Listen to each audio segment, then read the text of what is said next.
I think a white band in Africa was pretty unusual, you know, and that's why, like, we landed, and I think 2 days later we were on a TV program called Good Morning Ghana.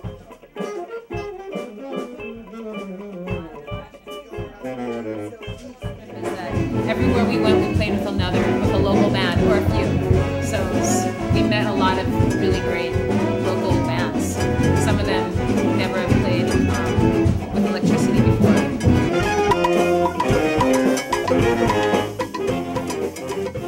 We were the first American band to play in Nigeria in the Shrine. In the Shrine, yeah. The Shrine, and Femi was just, you know, the most hospitable, nicest, just most generous guy. I mean, he just like fed us, housed us for 3 days. He was, you know, we played on stage that first night, and really the crowd, I think they couldn't make up their mind if they liked us or not. There was kind of like 500 Nigerians, kind of like this, like, okay, white boy, let's see what you got. In the paper, there's an article in the papers like these Americans, they play it their own way. They say they're an Afrobeat band, they're doing it differently, but they did a good job. It's really hard to like plan and make something happen because it's just a continuous like negotiation and chaos. It takes forever to be do in our favor anything, though. But because this whole tour plan, we only had one big plan, but then this whole tour happened because of that. We did get it was very serendipitous. It was sort of the epic journey, getting through all the borders and, so the machine guns coming on. People don't tour West Africa. There's not a lot of money to be made there.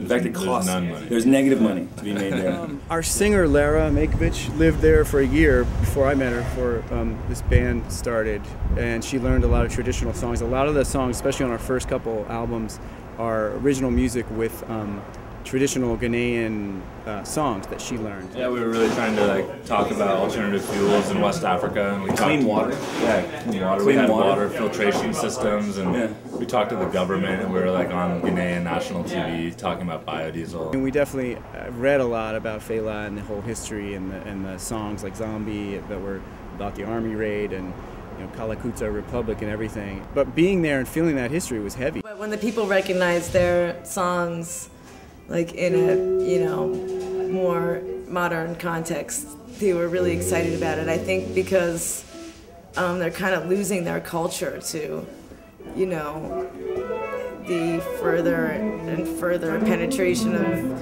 westernization. He said, "Oh, you're from New York, or no, you're from America." So when you go to Lagos, Lagos will make New York look like Accra. Yeah. It looked like a small town. Like literally, the cabs are bumper cars there. I mean, Lagos is like kind of like Accra, but on steroids. I mean, that's probably one of the most corrupt places I've ever been. Yeah. It's just, it's an amazing place. I would love to go back.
We got together for the second leg of the summer tour.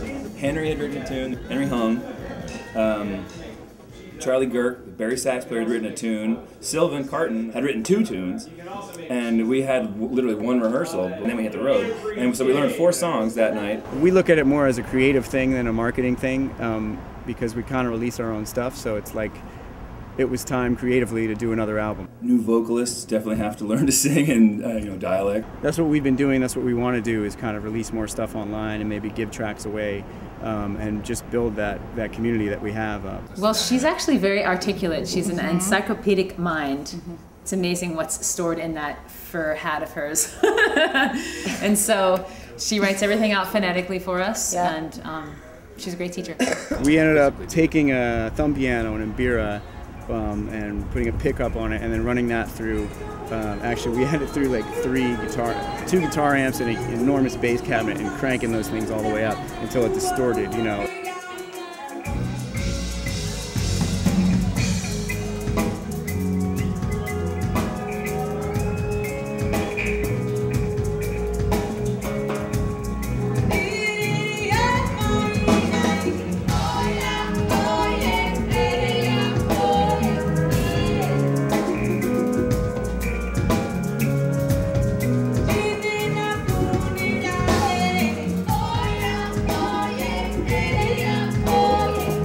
Like exactly that sound that they would probably tell you not to do if you went to conservatory or whatever. That's not the correct way to play that, you know, but it sounds amazing. And Kenona #1 discovered it because I think they just built their own amps out of whatever was available. You're taking some native elements along with some elements from the culture that has been imposed on the country. So it's just, I mean, as many different peoples and nations and as there are in Africa, I mean, there is no African music. If Fela were alive today, I'm pretty sure he wouldn't be playing the exact style of music that he was playing in '74. You know? It's really just like a two-part thing, like a rhythm section groove and then a big horn melody over it, and then Lara takes it and whatever inspires her, whether it's original lyrics, which they're doing a lot more of now, or a traditional tune from Ghana or Zimbabwe. We have it up there, and it's a pay what you can thing. You know, you can set your own price, and it was just kind of an experiment to see. So many people are downloading music for free. We decided, let's put it up there and have people tell us how valuable they think it is. Singing African songs allow me to just really tap into the rhythm and to like the tonal language and the tonal quality, instead of like kind of having this ego association with, you know, English words, whether I'd written them or somebody else had written them. We were kind of talking about the themes of a lot of the songs and realizing that a lot of them were kind of about material possessions and in certain ways what we value as a society. Ezra really wanted to do vinyl, which is not cost effective. And you can't put, you know, what do we got, 12 tunes? You can't put 12 tunes on an LP if you want to sound good. So I think there's 6 or 7 tunes on there. But it really sounds good. Have you listened to the record yet? Hence, you know, the title, Precious Commodity, like what is precious? And to us, it's music. I'd like to think that the American music buyer is a little more global now than before. It's a mistake to assume that the internet is only here in America and Western Europe or whatever. I think it'll only make the global reach of our music and everybody's music more pervasive, really, as it goes on.